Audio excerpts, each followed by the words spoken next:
Holy Hello, cow! hello, It's good Manila morning. Chan. What the hell? Hello, the M from the TMI show is here. I am Manila Chan. That over there is Ted Rall. You are tuned into the Ted Manila Information Show, TMI show for short, because we bring you way too much information. We're live Monday through Friday, 10 a.m. Eastern time. So please be sure to hit the like and the follow, the subscribe, the share, the all of that, that likety-like thumbs up stuff.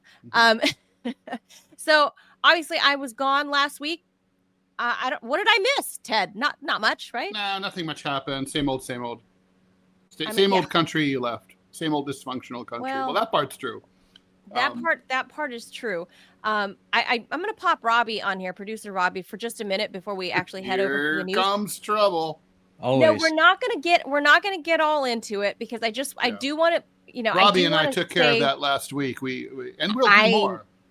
I know, and we will do more. So I do want to say one little thing about the whole Charlie Kirk assassination.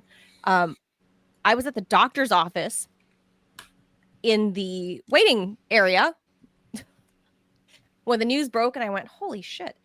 And so where else do I go but to Twitter?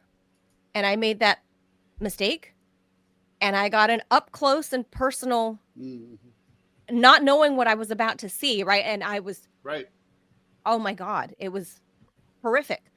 It was so horrific that I initially wondered if it was AI, just because the splurting was so spectacular. It was like a Quentin did look Tarantino like a Hollywood movie. But then I remembered, honestly, from my weird wart story, that there's a lot of pressure in certain arteries in the human body, and it really does splurt like that, like in a Sam Peckinpah film or something. It's just God. Like it can, depending on where it gets punctured.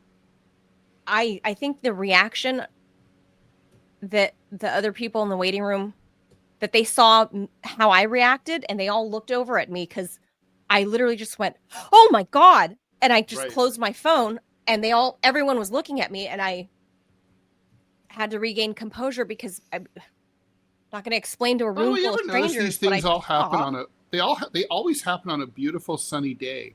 9/11, JFK assassination. I mean, one exception would be Martin Luther King. I think it was at dusk, at the hotel. But normally it happens in a beautiful random midday week, right? Midday in the week. And the key is to never do any public speaking when the weather's nice. Oh my God. Just only do it on a cloudy day. Not only was I appalled at how it happened, but the whole surrounding case, like we can get into all this tinfoil stuff, which we are going to save for a Rumble premium episode because the three of us have some overlap. I overlap with these two boys. Three discreetly different opinions about all this. But very different. Yeah, very different opinions. I've got a lot of tinfoil hat going on. Robbie's got some white male rage. Ted's got some, hey, leave the true leftists out of it. Yeah, I want to be clear here. True leftists have not had this is a liberals thing, right? They're so upset. I mean, but the liberals have co-opted the term leftist, though. Well, and of course it doesn't help that you have people like Trump saying the radical left. Please, I've been looking for the radical left since August 26, 1963. Where are they? Please get in touch, boys. I mean, Well, this isn't a white rage thing. This is a common decency thing. I mean, you can disagree with somebody. It doesn't give you the right to blow their head off. Right. 100 million %. So, I mean, so seriously, if that's your go-to position, from the very bottom of my heart, screw you. Now, the thing is, I mean, the thing about Charlie Kirk is, I mean, the argument that's being made, I guess we are going to talk about this a little bit. Just a touch, but you can't not, right? And the argument that is being made by Democrats and liberals is basically words can incite violence and brutality, and therefore words are violence. Charlie Kirk's, that's the thing. That's true too. And Charlie Kirk's words did that, is their argument, and therefore the implication, they're not saying it outright, but they're strongly implying he had it coming. And the thing is, it's like, okay, even if you accept all that, and there's a lot to a lot of studies, there's been a lot of serious people who looked at this and kind of, it's not really true about like the whole words inciting violence thing. It's not really true, but people think it's true. So therefore it might as well be true. But let's just say you accepted that it was true. It's like, if you're really opposed to brutality and violence, let's say the genocide in Gaza, shouldn't you be focusing on people who maybe aren't just in favor of it? By the way, I have no idea what Charlie Kirk thought about Israel. No idea. Well, we can get into that on a premium. We'll get to that in a premium. Was he a Zionist? It was evolving. No, yeah, he was. It was evolving. That's what we'll say. It was evolving. So I've saved a lot of this for the premium episode. But he was kind of having a fallout. He was under a lot of pressure by the Israel lobby not to have Tucker Carlson or Dave Smith on at the last Turning Point USA conference that they had. Gotcha. He disregarded them because he was actually, to his credit, wanted to hear all sides of the issue.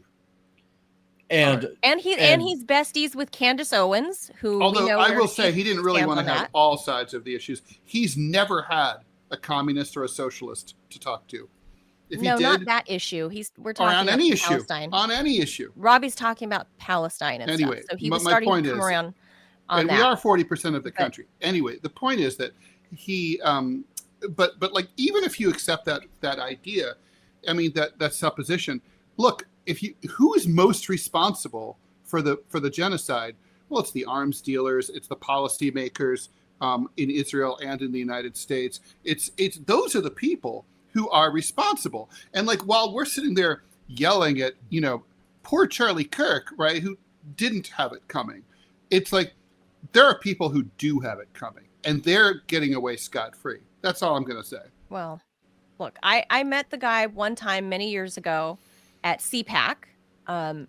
He recognized me. I was coming up the escalator, and he was kind of leaned over, like right where the escalator was coming up. And so we made eye contact. He recognized me from RT. I recognized who he was, an up and coming young Turning Point. It was during the first Trump administration. I don't remember what year exactly, but I know President Trump was there and Charlie Kirk was there. So anyway, I turned the escalator and shake hands, chit chat with him for a few minutes. And he was a towering guy. He's probably like 6'5", maybe 6'6". Yeah, he was really a big guy. Big, yeah. And big strapping. Guy. Yeah, big strapping. Yeah, guy. big, like thick, like broad shoulders. Thick guy. Yeah, probably big worked guy. out a lot. Yeah. Mm-hmm. Really big boy. And I can say boy because he was young, in his 20s at the time. Yeah.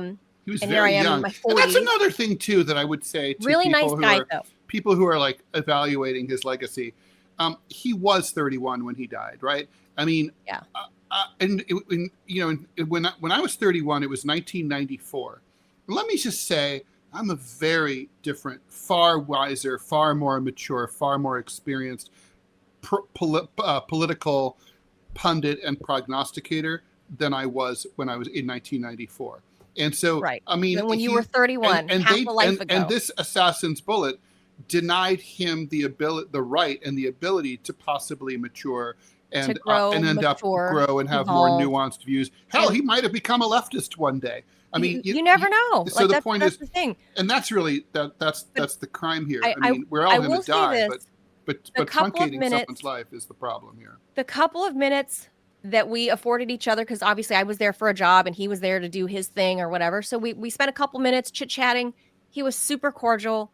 I remember walking away thinking, that's an impressive young man. But being whatever cordial, but Manila, being cordial, I mean, seriously. No, Hitler, but I mean, Hitler we was cordial. I mean, chatted. Hitler had it. Hitler would have had it coming. I thought he was intelligent. I thought he was very intelligent and very friendly and very, all of these things. And he Hitler was probably the original. But the point is, who was Charlie Kirk? Charlie Kirk was a guy who talked for a living. I don't know him personally. Just like us. Right. He just talked for a living and had opinions. He didn't. I had an impression of him. No Palestinian is dead because of him. 3, 4, 5 minutes chit-chatting with him. And all I can say is he definitely had a certain charisma to him that upon meeting somebody. There was a charisma to Charlie Kirk. And I remember walking away thinking that is an impressive young guy who was probably 25 or 26. Every member of Congress who ever voted for aid to Israel is far guiltier anything bad. Sure. And no one should have ever been concerned or talking about someone like Charlie Kirk. They should have been. If you really are trying to hold people accountable for doing and saying bad things, he's like on number 50 million 4,000. You know what I mean? He says he's way down the list. That's really my point here. Yeah, all I'm going to say is this before I go back to producer land, before we go way over and have a 2-hour long show, is words are not violence. Words are the pressure release valve that prevent violence. The reason how you get violence, at least political violence, is whenever you tell a segment of the population you do not have the right to speak out. You must sit down. You must shut up. You must comply. You do not matter. Your agency does not matter. You at best you are garbage or you're a bitter clinger. You have nothing to say here. Robbie, when you take away those words, that's when people explode. Let me get your thoughts on two things, though, counterfactuals, right? So it is widely believed that radio broadcasters incited the Rwandan genocide in the weeks before the genocide, that there were these radio broadcasters who went on and talked about how the Tutsis were rats and all needed to be exterminated. And I don't know, by the way, how valid this is, but it's believed by mainstream historians that this was a big part of what incited. Also, you know about Julius Streicher, who was hung at Nuremberg. Julius Streicher was the editor of a notoriously anti-Semitic rag called Der Stürmer in Nazi Germany. He was hung. He never killed anyone. He was an editor and a writer. Right. They published anti-Semitic cartoons. And the point is, I always wondered, because I remember talking to my grandfather, who was in the French Resistance, about this, and I was like, you guys never targeted any Vichy collaborationist newspaper reporters or editors. Wow. And he said, those are just words. We didn't give a shit about words. We were trying to kill actual murderers. So I don't know. I mean, Robbie? Well, here's the thing. Who gets to decide what's offensive? That is number one. Or insightful, I think, is the question rather than offensive, right? Well, I mean, I don't really believe in this insight, in this hate speech inciting argument. It doesn't exist. There's no evidence for it, but but people do believe in it. It's not true, though. Well, people are stupid, Ted. I mean, you can believe in all kinds of stupid things. You can believe, despite the evidence, that I am a right-wing genocidal Nazi who would kill every Mexican in the country. That's not what I want. You just want them to leave. But I want them to be deported. I want them to go. But however, coming out and saying that, yes, I want my country, for lack of a better word, to be more white because I want fewer immigrants driving down wages, does not make me a Nazi. It means that I give a crap about workers in this country who cannot afford to buy a house or pay rent. In your defense, also, Robbie, many of whom are not white but full-fledged U.S. citizens and workers. Of course. Right. But the thing, though, if I was going to go and try to have some kind of a debate Charlie Kirk style before I got shot in the throat at some college, the argument that I would hear is not about my positions. It's all about the fact that I want closed borders and I'm a racist and I'm a white supremacist. The fact that I have a black wife does not matter. The fact that I have 2 mixed kids does not matter. At best, she's a race traitor. Yeah, I've heard that before. My wife has been called a token. Oh. So she's that's because you're only allowed to have one wife. But if you convert to Islam, then you could have 4. Well, who'd want them? I don't know. Too much trouble. I know exactly. I always think about that. Holy shit. Yeah, but of course. But the point that I'm trying to make is that people now, and I say this on both sides. For example, all these people who are getting fired because they said nasty things about Charlie Kirk. You have the right to be a jerk. I don't want these people losing their jobs. For the same reason, I will lose my job because of the positions that I have. When people cannot speak, they get radical. Right. When you can't use words, you start throwing rocks. That's the problem. You do. This does remind me of the fact that Charlie Kirk infamously maintained sort of a hit list online of professors who he thought should be fired because he didn't like their politics. Yeah, let me see here. And your little Doug says that's a tough, rough take to defend. Yeah, listen, I agree. But if you give me enough time, I'll defend it, and I will make a case using actual logic and numbers. But that's the thing that we don't have anymore. Premium. Manila, we'll do. Great minds. on Rumble Premium. Right. So that's all right. So that's all. Thanks, I wanted to put that in there on the live show. Thanks, I'm glad Robbie. we talked about it. And then we'll save all the hot takes for the Rumble Premium, because I have some thoughts Super spicy. about. Yes, super too spicy for YouTube.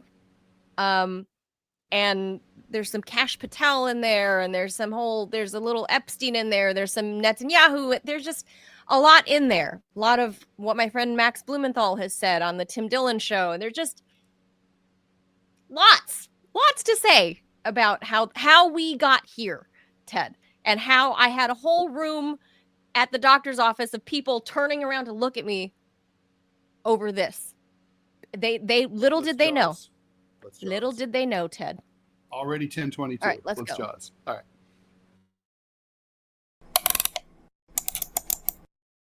Hochul, she's the governor of New York State, endorsed Zohran Mamdani, the state assemblyman for New York City mayor, yesterday in an op-ed in the New York Times. She presented herself and Mamdani as allies against Trump. She wrote, "New York needs leaders who will put aside differences, stand up, and fight back against Trump," expressing concern about tariffs, public assistance program changes, federal funding cuts, and threats to take over the city militarily. Kathy Hochul also said, "Anyone who accepts his tainted influence, Trump's, or benefits from it is compromised from the start. Mamdani and I don't see eye to eye on everything, and I don't expect us to," she wrote, "but I also believe that New York State and New York City are at our best when we stand together against those who attempt to tear us apart." The governor also repeatedly referenced the need to make the city more affordable. Mamdani thanked her on social media. "I'm grateful for the governor's support in unifying our party, her resolve in standing up to Trump, and her focus in making New York affordable." He said on X, "I look forward to the great work we will accomplish together, blah, blah, blah." Mamdani, leading in the polls, has not yet been endorsed by such prominent Democrats as Chuck Schumer or Hakeem Jeffries. So I have thoughts, Manila. He's not gonna, Ted. I have questions for you, though, Ted, before you share the thoughts. Perhaps you can answer, because you're a New Yorker. So a couple of things there. First, we have to point out that it's Governor Hochul, who I did not expect to back Mamdani. She's the first big name, especially in the state, right, to back him. That's true. Have we seen AOC or anybody like? Oh, AOC already, right? Oh, AOC already endorsed. So did Bernie. Okay, that's what I thought. Like maybe they were on the all trail the DSA with him. folks did that already. Okay, but then you have Cuomo being backed by Trump, right? And is he running as a Democrat? No, right? No, he's not a Democrat. Cuomo is running on the "try not to vomit into your mouth," the Stop Anti-Semitism party line. Wait, what? There's a new party? Basically, he just made up a party. He's the only member of it. He invited Clovis, but Clovis wasn't interested. Yeah, you basically can do your own bespoke party. Well, why not? Emmanuel Macron took over France with his own party. Yeah, you can literally make up your party. I could literally run Ted Rall for mayor on the Clovis is cute party. And literally, I'm not even kidding. I could literally call it that. Yeah. So he's on the Stop Anti-Semitism party. Okay, so that's my first question. So the Democratic nominee is Mamdani, right? That's done. Okay. So he could. So he's basically effectively running as an independent. Adams is also running as an independent, and of course Curtis Lee was running is the Republican nominee. Oh, okay, and that's the official Republican nominee. Official. Okay. So there's a few people on the. Okay, so the whole thing with Mamdani saying, because he's, in my opinion, he's going to win for the sheer fact that he is on the blue ticket. No question. He's going to win.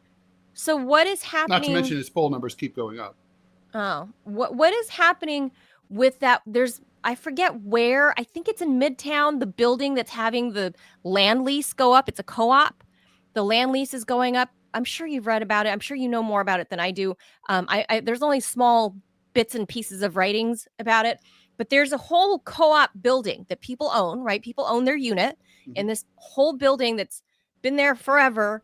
And the co-op, how that works is they have to, it's like, think of it as a mobile home, right? Like a trailer park where you can own your trailer, but the land beneath your trailer is paid to a landowner. Yeah, so like there's a building in New York City. So let me explain this very simply. So there's condos and there's co-ops. A condo is imagine a big skyscraper or a smaller building. And basically, it's very straightforward. You buy apartment 3A, and that apartment belongs to you. And when you're done living there, you can put it on the market and you sell it. The end. But the land belongs. You own a tiny piece of that. You land own, but with a co-op, it's different. Legally speaking, it's effectively the same thing. But legally, you don't own your unit. Legally, you own shares, a proportional number of shares in the corporation that is the cooperative. And then it rents you your unit is the way that works. And the co-op board is like a fascist state. A co-op board can decide who lives there, and literally laws do not apply to it. Literally, there could be like a co-op that says no Jews, and that's totally legal. They could be like no one who's 5'3", no one who's a registered Democrat. They could just do anything they want. They can. So it is literally a Nazi state, and it's depending on who's running the co-op. There's a building in particular which the co-op board is all tenants. It's composed of tenants, by the way. Right. The co-op building, the land lease under the building is going up like 4,000 fold or something, and basically that's going to drive up everybody's monthly nut, for lack of a better term, because you're paying your mortgage. It's called the maintenance and the HOA. The maintenance fee. Mm-hmm. Yeah. So they name it different things in different states, but there's one building in particular, Ted, and I feel like we've discussed this briefly, but I feel like Mamdani really needs to address that for New Yorkers, because the land lease the prices of land in New York City, in Manhattan, have gone up so much in the past. What's happening? 40 years. I'm waiting for you to. No, I already said it. It's gone up like 4,000 fold. So everybody's going to be basically effectively kicked out of their co-op, and no one can afford to live in that building anymore. So if you've lived there for 40 years... You mean because of the property tax? Because of the land lease. There's a land lease. Like I said, I'm comparing this to a mobile home park, a trailer park. Well, I suspect Mamdani's not going to have much to say about this for the simple reason... Is there anything anyone can do? No, there's nothing you can do. I mean, first of all, you have to understand, in a city as expensive as New York City, anyone who's a homeowner is rich by definition. Okay, I mean, the median apartment rental in this city is $5,000 a month. If you move here as like a wet behind the ears college grad at 21, you are lucky if you can find a shitbag apartment for $4,000 out and like by the airport underneath the flight path. You'll be lucky if you find an apartment like on the ground floor with the rats, $44,000 a month. So many people are paying more. So people who own their own co-op or their own condo get zero political love from the masses. Okay, so no one cares about them. Those people are just fucked. They'll be thrown out. That's it. Now, I agree something should be done about all this, but Mamdani's focus is on working class and lower middle class New Yorkers. And by the way, what makes you lower middle class in New York is if you make under $100,000 a year. So it's like that's lower class. Lower middle class, yeah. Mm-hmm. Yeah, if you don't make six figures, you can't survive here. So of course. I mean, that means that's like if you make $90,000 a year, you don't go out, you don't eat dinner out, you eat at home, you take the subway, you don't take taxis. Yeah, let's hear this story because here it is. I don't know this story at all. You don't know this story? Okay. No. Residents of a New York City co-op, Carnegie House, are facing a dramatic 450% increase in their land lease, raising annual costs from $4.36 million to $24 million. This increase could lead to significant financial strain on the residents, potentially resulting in loss of equity and displacement. So that's just a summary, the AI summary of what's happening. So Carnegie House. Well, that's the building. The problem here, Manila, is that this is a structure that shouldn't exist. Proper co-ops own their land. Okay, so like there's all sorts of poorly managed co-ops, and this is one of them. This never should have existed. Leasing the land from someone else. I would be furious if I had fallen for something like that and moved in there. Like a proper co-op is owned by, and there's all sorts of other examples. It's at 100 West 57th, so it's Midtown. I was right; it was Midtown. Yeah, that's 6th Avenue and 57th Street. Former taxi driver, I know these things. So that's right, Wow. smack in the middle of Midtown. 324 units. So 324 families, people or families stand to become homeless. They're shit fucked. And like the thing is that like there's other co-ops that are poorly run in that they were basically a huge loan was created in order to, and the building was saddled with debt when it was originally constructed by the developer, and then the tenants are stuck with that. Well, they're not really tenants. Well, they are tenants. The co-op owners are saddled with that debt, and that debt can tank you, especially if interest rates change. So it's I mean, those people are fucked. They should just move, and like they're done. No one's going to help them. No one cares. So wow. Well, but anyway, let's get back to Mamdani. New York City.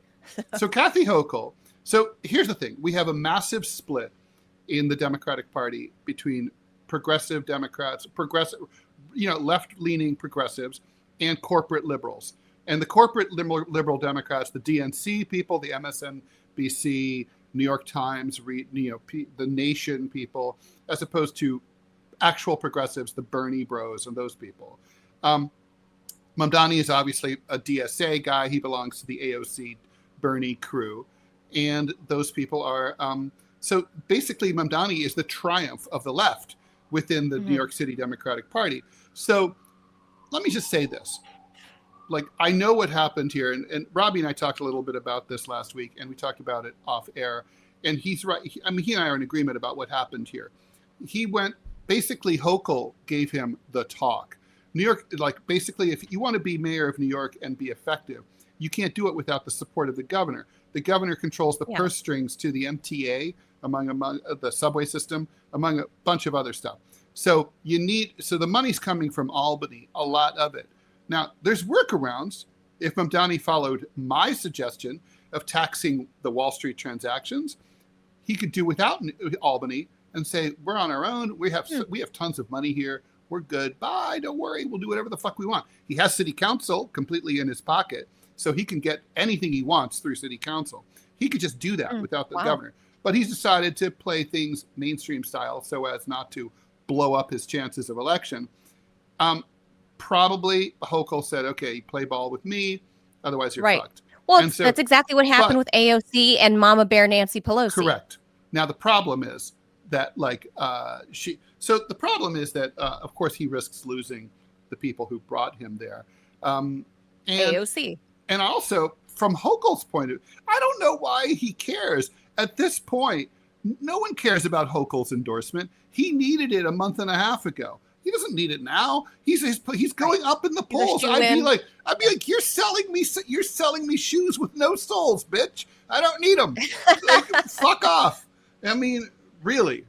So I think selling me a second pair of shoes. I already have some on my feet. Thanks. He's 33 years old. I mean, he's wet behind the ears. He's getting some bad advice. It's not surprising. He can still cut her loose when he becomes mayor. And look, the tensions will grow. The mayor and the mayor and the governor of these city and state never get along. Okay, Adams doesn't get along with Hochul. Nobody, like Cuomo never got along with de Blasio. They never get along. So it's like kind of like this is like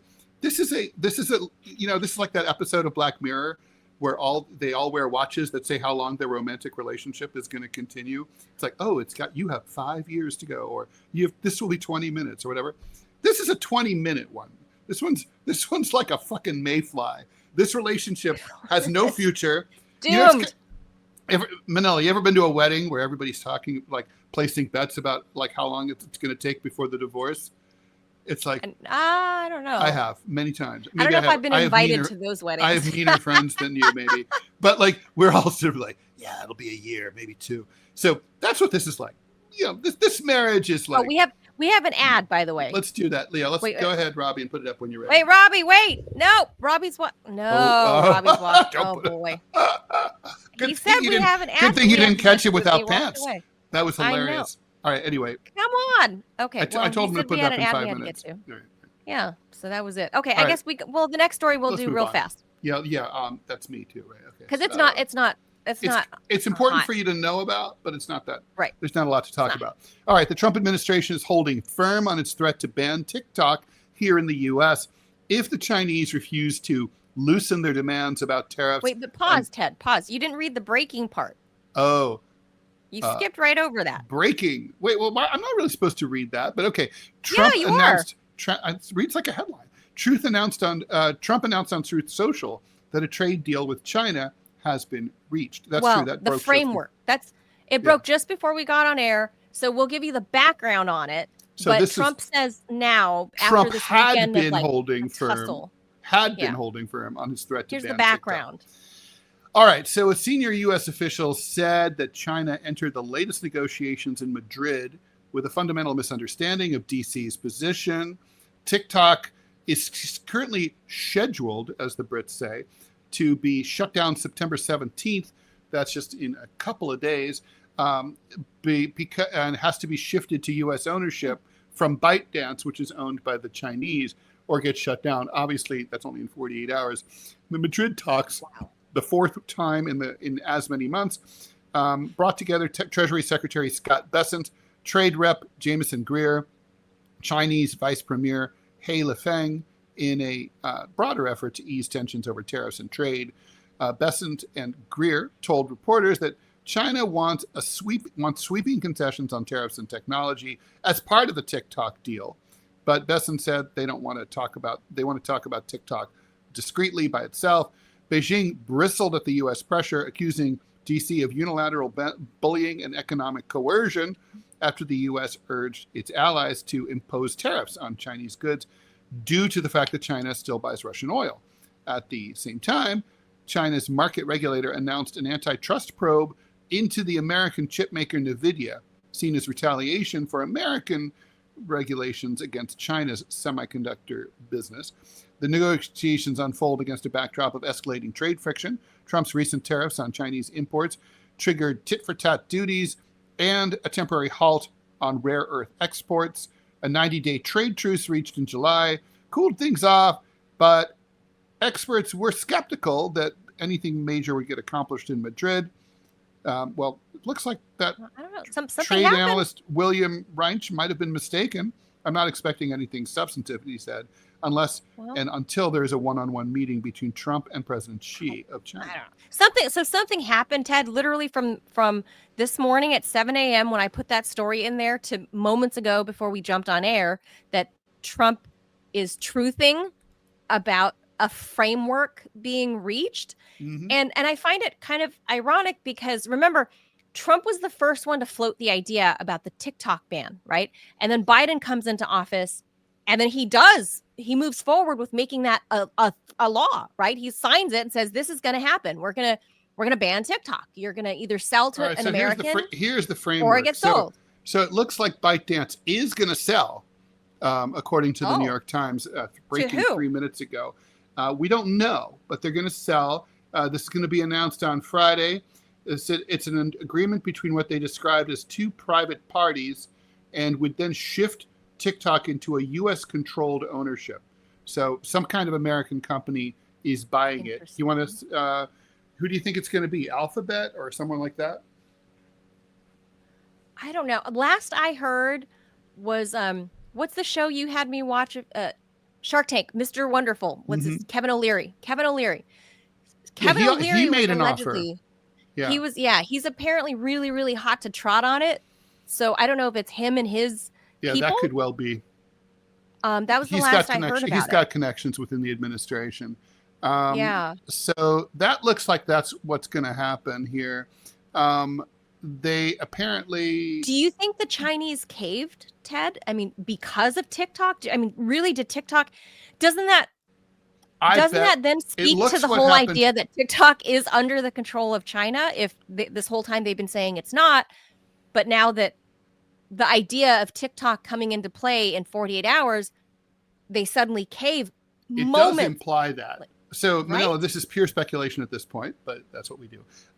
My instinct tells me that what's going on here is that the Chinese did get Trump to back down on tariffs and trade, and basically in exchange for throwing TikTok onto the bus. So the Chinese are like, you can have TikTok. Fuck it. But they're like, fuck it. All right, whatever. We don't Fuck care about TikTok. that. What we really give a shit about. We have Red Note. Like, yeah. That's what we really want is the big shit, the semiconductors, all that stuff. We care about. We don't. We kids and their silly dances. Fuck them. I think that's. I think that's what happened. We'll see. Yeah, tomorrow we'll know more. I think the whole resistance to the TikTok thing, and I'm speaking culturally, was about face. That's all it was. I don't think it was anything beyond that. I really personally don't think the Chinese Communist Party was running TikTok. No, I really do not believe that at all. But I think it was a matter of face. And you know how big, like how much saving face matters in East Asian culture, Ted. That's true. So I think that's really all it was. And at the end, now that we're at 48 hours out from all of that, like you ban TikTok, you still get all the tariffs, nothing, like we just kind of fuck the world's economy. It'll ruin the whole Russia-Ukraine thing as a result also, because, China's buying cheap Russian crude and blah, blah, blah. And there's just this ripple effect. Xi Jinping was like, well, it's the Chinese. It's the TikTok Chinese dances. The Chinese fuck those kids. Always famously stick to the big issues, right? I mean, they always have the long view. All right. We have an ad here. I'm going to read it. You've probably noticed Rumble is growing fast, and it's not slowing down. They're building a real alternative to big tech that puts creators first and actually protects free speech. And now there's Rumble Premium, an easy way to upgrade your experience. With Premium, you get ad-free viewing across the platform, no pre-rolls, no interruptions, just the content you came for. Plus, Premium members unlock exclusive content like bonus videos of me arguing with Robbie, behind-the-scenes drops, and more from your favorite creators. Plus, Premium members unlock exclusive content like, I already did that. Right now, Rumble is offering $10 off an annual subscription. Just go to rumble.com/premium and use the promo code STUDIO at checkout. That's rumble.com/premium, promo code STUDIO, no ad. More freedom and content you actually care about. That, my friends, is the deal. All right. So I guess TikTok is saved. Redbook still thriving. Mm-hmm. Or Red Note is thriving in China. I don't know. I don't really do the sweet crude is going to keep flowing from Russia to China.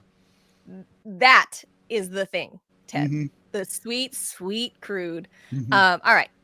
Next story. Speaking of Russia, so new thing is happening because of, like we just mentioned, Trump keeps insisting on all these sanctions and like tariffs and whatever. So Russia is reviving the old school barter system in its foreign trade, if you can believe that. A throwback to the 1990s as companies scramble to sidestep a web of Western sanctions. Instead of wiring money, some firms now swap grain for Chinese cars or flaxseed for building materials. I didn't know you use flaxseed. Flaxseed is, I made homemade granola bars. I use flaxseed. Oh, who knew? The trend underscores how the war in Ukraine has warped trade flows for the world's largest resource exporter 3 decades after Moscow embraced global markets. Since the 2014 annexation of Crimea and the 2022 start of the Ukraine war, the U.S., Europe, and allies have stacked up more than 25,000 sanctions on Russia, cutting major banks from the SWIFT system. If they get to 26,000, that will really do the trick. That'll do it. Yeah. Ted, 25,001. one away. 20, just one more, Ted, and that's just gonna do Vladimir Putin in. Mm-hmm. I'm telling you, that's why he's on the ropes. He's about to go down. Lindsey Graham is right there, like Mike Tyson's Punch Out. He's ready, like that last one. Like that's what Lindsey Graham thinks he's doing. So right there, we need one more, according to Lindsey Graham. So officially, President Putin boasts that Russia's $2.2 trillion economy is growing faster than those of the G7. Not wrong. Behind the rhetoric, however, there is some high inflation. The central bank says the economy has slipped into a technical recession, and key trade data shows a 14% drop in surplus this year. That's in surplus, though, so the language, barter appears because it's hard to trace. Reuters found at least 8 goods for goods deals, including Chinese metals traded for Russian marine engines and flax swaps worth about $100,000. In one deal, Chinese buyers purchased cars in yuan while Russian partners bought wheat in rubles. Then the two sides simply exchanged vehicles for grain. Russia's economy ministry even issued a 14-page how-to guide for such deals and proposed a formal barter exchange. Analysts see the barter system as a symptom of the de-dollarisation and mounting liquidity problems. Trade statistics hint at a bigger scale than officially reported, with a $7 billion gap between customs and central bank figures. Moscow's customs service confirms barter occurs with a range of countries, though it calls the volumes small. For Russia, this is deja vu. After the Soviet Union collapsed, rampant barter bred confusion and scams. Today, cash is plentiful, but sanctions pressures revives this practice. Other workarounds, crypto, cash couriers, payment through friendly banks, we'll call it. Those are all in play, yet many traders view direct swap as the cleanest route. As one industry insider put it, in a world of frozen bank wires, quote, business is simultaneously applying 10 to 15 different payment methods, and barter is back on the menu. Ted, this is how it was done in the biblical days. This is how it was done before Rome decided to, hammer out some coins, right? This is how things were done. I know Robbie's got ideas about that. I know that the whole invention of coins and money in the Roman era. Please weigh in. The Russia and China are bartering, you guys. Like, they're like, hey, I have a bunch of flaxseed. Like, who knew it was worth that much? I have a bunch of flaxseed. That car sure looks nice. Can I get that car? I'll give you this, this truckload of grain. The whole reason the coins is even a thing is because they represent a store of value. Like, wheat rots. A lot of things are perishable. So coins is just a way to make trade more efficient without waiting for your, having to worry about your produce spoiling. That's all this is. I mean, nations can barter much easier than people can because they have access to all of those markets already. So yeah, I mean, this is just Trump once again screwing himself, which is ironic because he does it a lot. The thing is, it's such an with the internet and ease of free communications anywhere in the world, where you can call someone in Afghanistan and talk to them for 3 hours for free. I can't imagine what that would have been like, 20 years ago, 30 years ago. Of course, the people can talk about this. It reminds me, in the Islamic world, they have this system called hawala, which is like this informal value transfer system. And basically no money ever crosses any international borders. The way it's all based on trust and reconciliation. So let me give you an example. I needed to rent a bus in Central Asia to transport 23 of my listeners from Turkmenistan to Afghanistan, and back in 2000. So the guy who arranged my bus in Turkmenistan said, go to Times Square and my buddy will meet you and you give him the money. So I meet this guy in Times Square. I give him several $1,000s. And he doesn't send that money to the Turkmen guy at all. He keeps that money. So meanwhile, then, and the way it all works is those two guys know each other. So it would be like, let me give you an example of this. So, but anyway, long story short is, it's like sometimes, he has to do the guy in Turkmenistan has to do something that the guy in Asia needs, right? So basically, that the guy in New York needs. So maybe the guy in New York is like, hey, will you buy my wife in Turkmenistan a car? And he's like, okay. And it's like, all right, $6,000.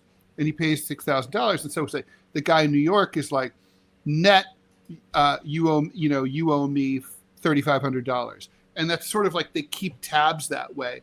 It's all just basically like IOUs and chips, which is how money started as IOUs, as Robbie alluded to.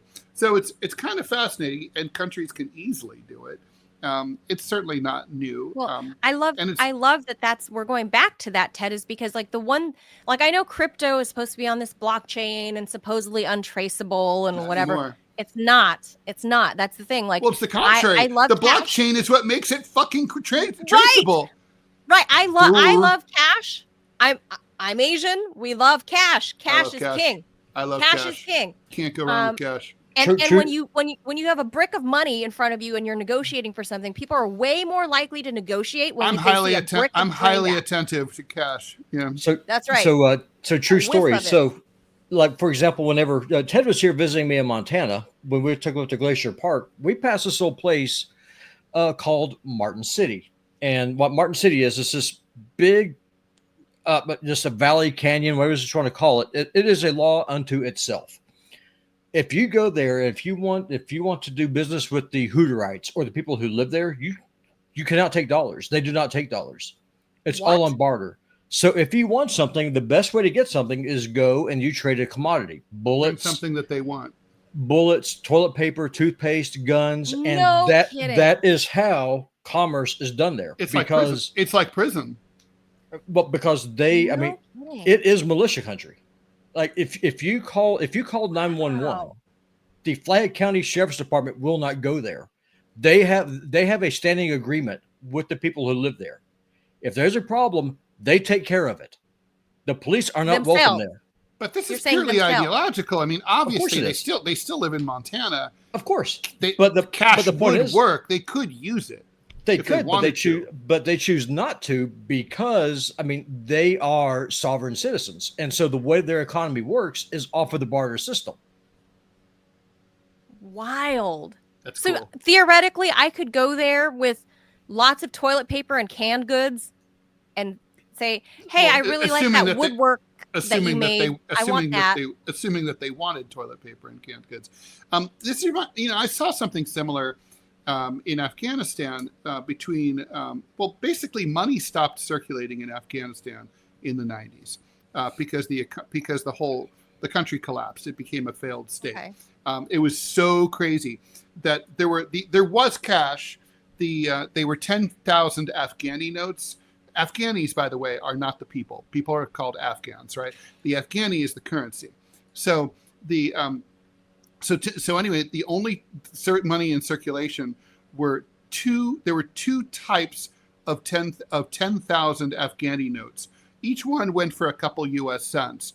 One was more, they were both bluish green. One was more blue, one was more green. Okay. One was printed in Russia by some exiled warlord. One was printed by Rashid Dostum, Uzbek warlord. One was worth roughly twice as much as the other. $100 would get you a backpack full of them.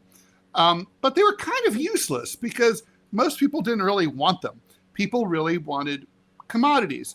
So, if you went with cigarettes or food, eggs were worth a lot. You have a question, Ted. For $5 each, roughly. You have a question from Krypton Steel. What is the barter system called Hawabi? Hawala. Hawala? Hawala. So that's what I described. What is he asking? What is it? Yeah, but it might have been a typo. He said Hawabi. Hawala. So it's Hawala, and it's an informal system, and it's sort of like the way I described. So a great example of this. Here's a good example, right? Let's say money stops circulating in the United States, and the three of us decide to use Hawala instead. And I'm like, all right, listen, Robbie, I need you to produce TMI. Will you produce TMI for me this week? And you're like, sure, Ted, I'll do that for you. And then you're like, Ted, then a couple weeks from now, you're like, Ted, my friend's getting married. Would you design her wedding invitation? And I'm like, sure, I'd be happy to design that wedding invitation. And so, like, no money's exchanged hands, and then maybe like your work is worth more than mine. So I'm like, technically speaking, producing the TMI show is worth $500 for a week, but the invitation's only worth $300. So technically, I owe you $200. So you might be like, later on, you might be like, oh, Ted, would you go and check on my grandmother in Manhattan? I'll pay you $100 so I can work off $100 of my debt. But we never exchange. We're good. We never exchange money. It's just more like you scratch my back, I scratch yours, but in quantifiable amounts. That's the key part. It's not like, hey, Robbie, I like you. Do this for me. Ted, you like, do me a favor, right? It's not a favor. It's not like thing. that. It's literally numerical. It's literally right. like the value of action A, B, or C is worth this, and therefore that's how much you owe me in equitable trade. And the reason that social currency. So with Hawala, it became famous after 9/11 because all the Bush administration was focusing through the USA Patriot Act on money transfers. Right. But it's like there were no money transfers to the terrorists because they used Hawala. And now Hawala, there was an implication that it was a terrorist thing. It's not a terrorist thing. It's a Muslim thing. And like basically it was used because banks, it's easier, and banks are unreliable in the developing world. Banks fail, they steal all your money. And not to mention there's transfer fees. And who wants to pay that? Don't the Amish do that amongst themselves with each other a lot? I don't know. I don't know if the Amish do, but here the Hutterites do a lot. Yeah. Okay, Robbie. What's that's good to know. The Hutterites group of people in Montana. Hutterites are like the Amish, but they embrace some technologies. Like for example, they have cars. They don't have a problem with mechanized farming tools, but they don't allow TV and stuff in because they think that it's a social pathogen. So whatever allows them to be more efficient with their work, they're all about it. But anything that would just tear down or influence the culture, they stay away from. So interesting. I want to learn more about them. That's very interesting. Okay, speaking of TV, last thing, and I don't think any one of us watched. I could be wrong. Did anybody watch the Emmys last night? No, I'm still heterosexual, so no. What are the Emmys? I did not either. Exactly. So, but okay, so the Emmys were last night. Like, who cares? I feel like this is a big TV is dead, first and foremost. Like it's fucking dead. It's who watches TV? But anyway, the Emmys are the award show. That's a big fucking statement there. I mean, there's probably more TV being produced and watched in America than at any other time in its history. No. Proper you're not TV. going to count That's HBO why they had TV? to broaden. No, now they have to broaden the term for the Emmys. Remember a few years ago, they had to broaden what qualifies, including that's what streaming TV means now. and all of that shit. Yeah, that's what TV means now.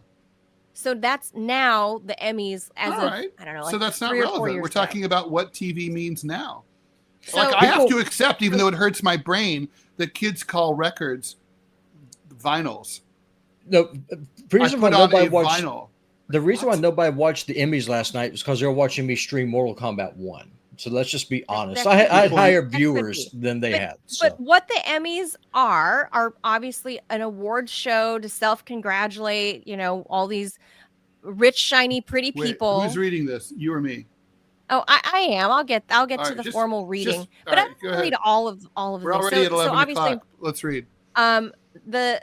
The award show was last night. I don't know who watched it. I don't know, you guys in the Rumble room, in the YouTube room. Did anybody watch it? I'm just curious. I just want to take a poll. Straw poll. Did anybody freaking watch the Emmys? Probably not. So the Apple TV and Hollywood satire became the most awarded show. Well, you missed which. The top part. Studio. The studio. Sorry, it's called The Studio. And that's actually on my watch list because Seth Rogen, I think he's kind of funny. He's gross, but he's funny. That satire show became the most awarded show of the year, picking up 13 wins for the Primetime and Creative Arts Emmys, including Best Comedy Series. So, all right. So that, was a big win for Rogen. Shockingly, Hollywood gave an award to a movie about to a TV show. Yes, a show Hollywood. about Hollywood. That's all you have to do is it's like The Player. Terrible movie. Robert Altman, not a good director, but The Player was massive because it was about Hollywood. It's like they always award. That's the funny thing is they always award things that talk about themselves. The show Adolescence, I remember. I know it won the boy that stars in it won He's the youngest boy ever to win an Emmy, youngest male. He's 15 years old. So he won an Emmy for that. A lot of these shows I don't know. The new series, The Pit, I did see it, Adolescence. ER, which is ER. The Pit is a revamped version of ER in Pittsburgh. By the way, every time I see that name written down, Manila, I think of Brad Pitt. And it's like, oh, it's not Brad Pitt. So that's a problem. They shouldn't have named it that. That's true. That's true. I keep thinking it's about him. Bitch about. That's true. The thing I wanted to bitch about because Brad Pitt is more famous than the city of Pittsburgh. Sorry. That's true too. The thing I'm bitching about is The Late Show with Stephen Colbert scoring its first ever win as outstanding talk series as they're about to get canceled. It's the pity award. It's is like, it oh, poor babies, you got Colbert fired because of Trump. Standing ovation, and everyone was like, oh. Because they are viewed as martyrs to Donald Trump. So this is a way to vote against Donald Trump. It's a Democrat thing. It's Democrats being Democrats. Colbert has not been funny since he left HBO. No, that's true. Tony said that someone finally said "Free Palestine" on the Emmys. So I guess did they? Something. Somebody say that? Now that I have no idea. The thing I wanted to mention too, fact check it. Was something that I pitched to you guys in our group chat. Was there is a whole bunch of something like thousands of actors, of screenwriters, of all the people within the Hollywood industry ahead of the Emmys. They all signed this this petition to not a petition. It was more of like a promise that they were going to embargo doing any work with anybody that's affiliated with any kind of Zionist or Israeli-backed venture. A bunch of actors, actresses, producers, believe it or not. That's a lot of blowback. I mean, I think it's crazy. I mean, what's funny is look, honestly, I kind of hate these kind of boycott campaigns, and I think they're kind of gay. But and I wouldn't have signed it, even though I'm militantly anti-Zionist and militantly pro-Palestinian. And ironically, Paramount, where the Emmys were, or who was hosting the Emmys last night, was Paramount, and that's where Colbert airs. But you never know. They condemn the film boycott. But what if it's an anti-Zionist Israeli company? You're going to not work with them? I mean, I don't know. So they do exist. Emma Stone, Joaquin Phoenix, 3,900 industry names signed pledge. They say that unless they're not going to work with these Zionist films. The interesting part is, Manila, they're not scared, which shows that Israel is being defanged. That's the issue. Because these Nicola Coughlan, they would never Andrew have done Garfield. These are big names, Ted. These aren't like nobody actors. These are big names. Andrew Garfield, Harris Dickinson, Bowen Yang, Guy Pearce, Jonathan Glazer, Eben Moss Bacharach, Fisher Stevens, Abby Jacobson. A lot of Jewish names in here. Eric Andre, Elliot Page, Payal Kapadia, Emma Darcy, a lot of big names. Joaquin Phoenix, Rooney Mara, a lot of big names, Ted. A lot of people are saying we're not gonna support any films that are backed by Israeli money. Right. Well, that's great. I mean, like I said, it's gay, and I wouldn't have signed it, but it does reflect just like that's how Israel is going to fucking circle the drain. It's just no one's going to do any work with them or for them. I mean, honestly, if I got a call 30 years ago from the Jerusalem Post, because they're famous for their cartoons, and they'd said oh, do you want to come work for us? I would have. Now I couldn't. I mean, I'd be destroyed. So it's like, well. Yeah, so I'm about to say something really kind of racist, and I don't mean to. There's a dude on YouTube with a bunch of Greek letters. Sorry, I don't have a clue what the hell that means. So if Sacha Baron Cohen wants to make a movie, the rest of Hollywood will boycott him. I'd like to see that happen. I would too, because that guy's a complete schmuck, and he should be dropped out of a helicopter. That's my opinion. I don't know if he's backed by the state of Israel money or he's very very much so. Zionist. Oh, okay. The dude he's a wholly subsidiary. He and Seinfeld are both like totally like licking the asses of the IDF. Really? I didn't know that. Oh, like there's photos of Seinfeld hanging out with the IDF and like playing with their weapons and stuff like that. No. Oh yeah.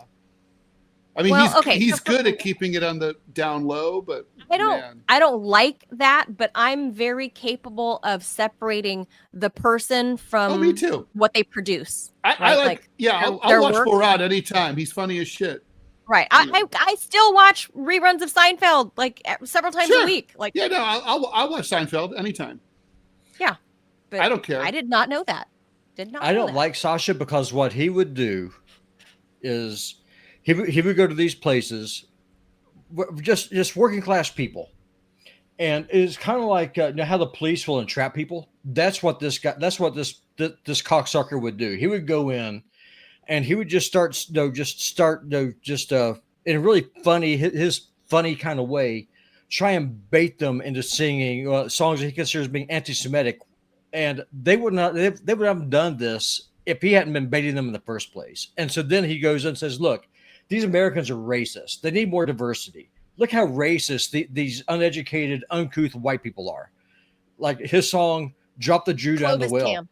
It's a good song. I like that song. I have no problem dropping Sasha Cohen down a well and then sealing it up. It would be an improvement for the world.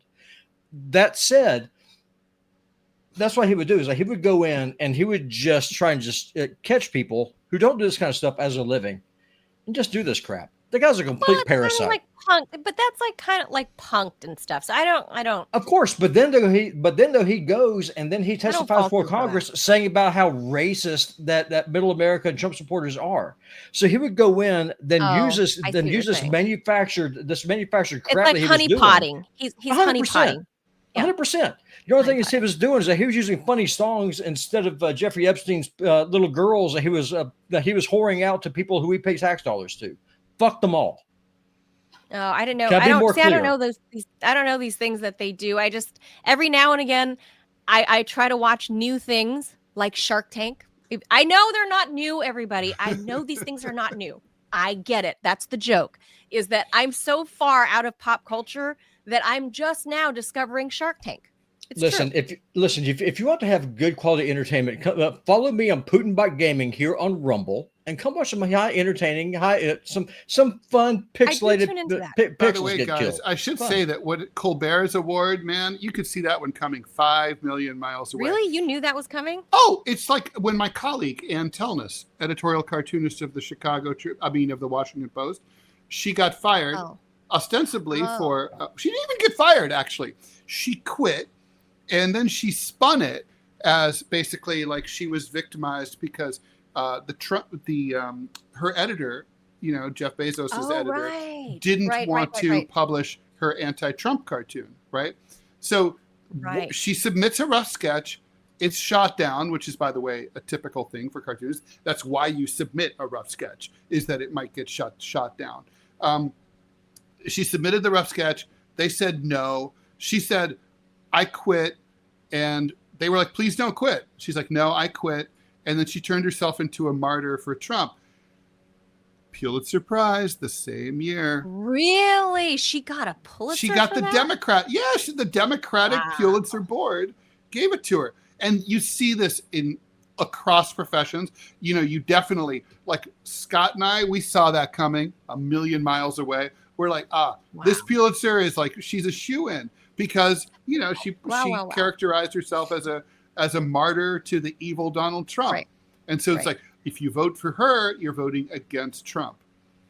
And so Colbert winning is a fuck you to Donald Trump. It's not saying that. It's no way, shape, or form was there ever any consideration like Colbert's show was the best show in its category for that year. That didn't even cross their minds. No way did it cross the Pulitzer board's mind. Ann Telnis was the best editorial cartoonist of that year. No, they didn't. I mean, maybe she was, maybe she wasn't. They didn't care. Ted. It had nothing Ratings to do with were terrible.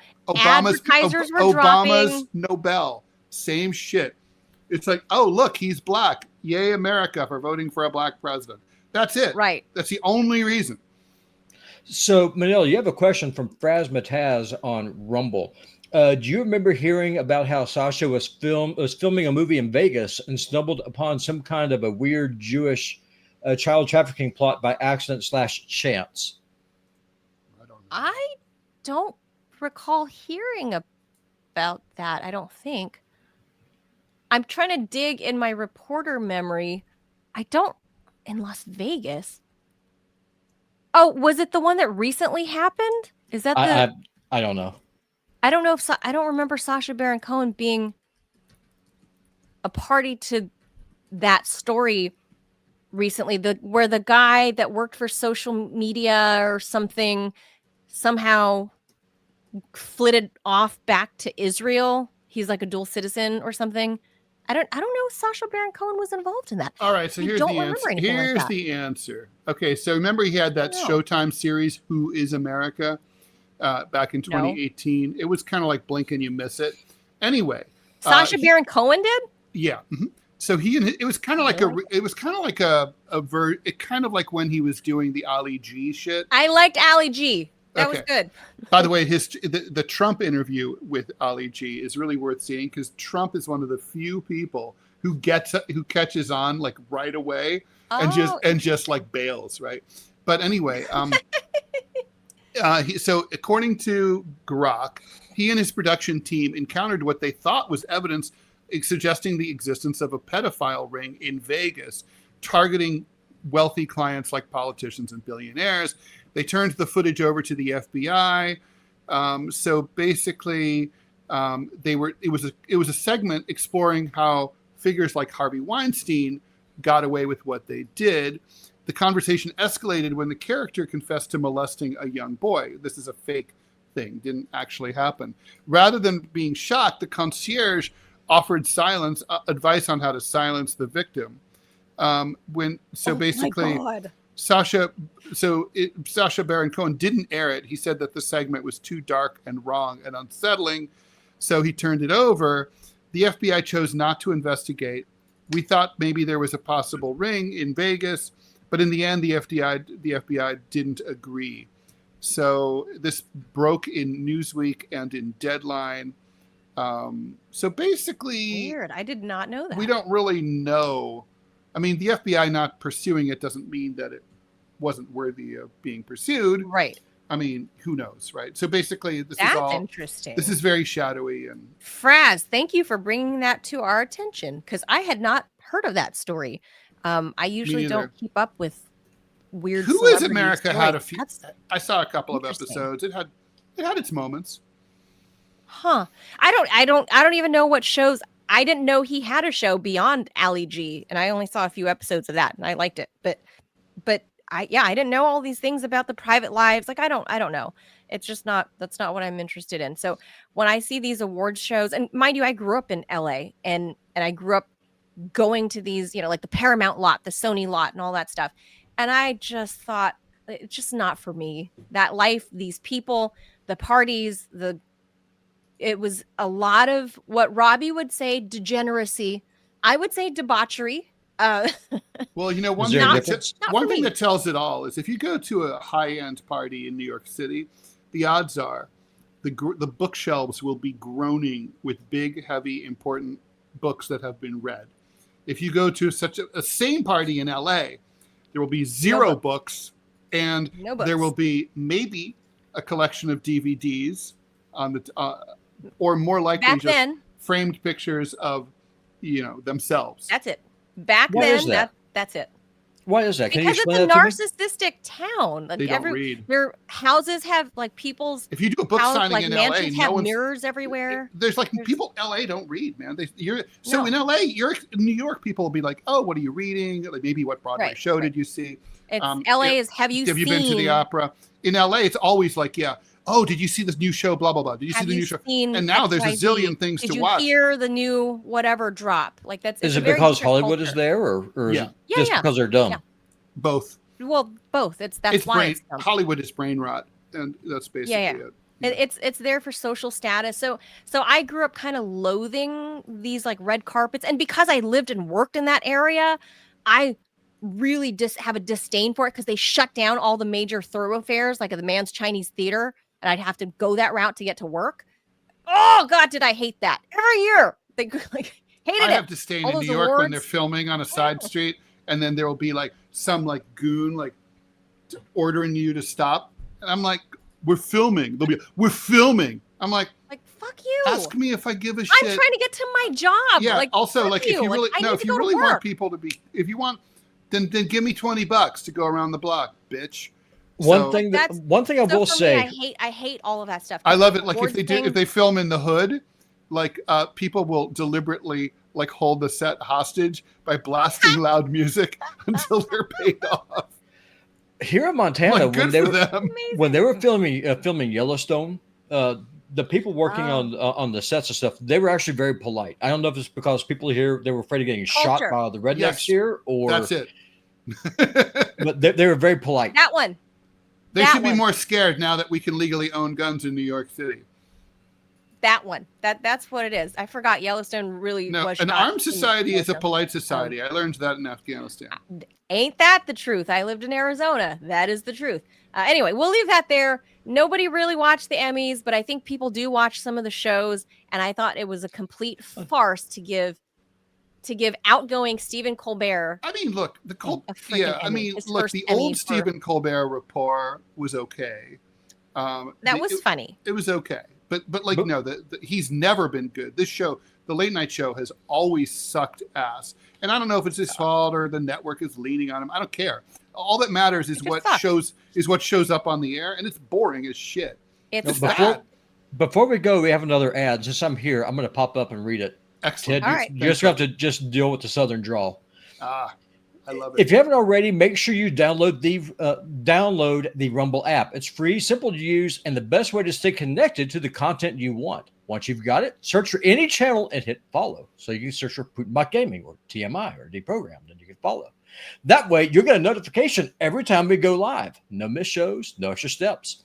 You can grab it right now using the link in the description or the pinned live chat. Download it to your phone, and you're ready to go.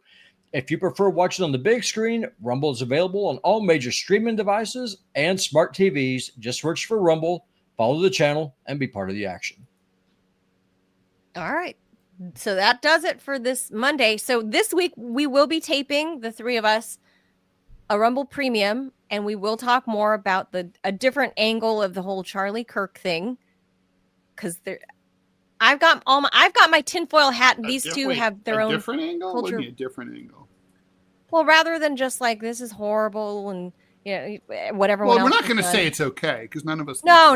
That's not the angle. But I'm going to bring my tinfoil hat, and you two have your two different views as white men. I'm just straight up tinfoil hat on this whole thing. Well, Robbie thinks there's a war on between left and right. I'm like, no, there isn't. Not yet, but they just give it a chance because you got to remember. I mean, we are at the mercy of the least rational, most pissed off person that's out there. That's the argument that I'm making. Well, that's a strong argument.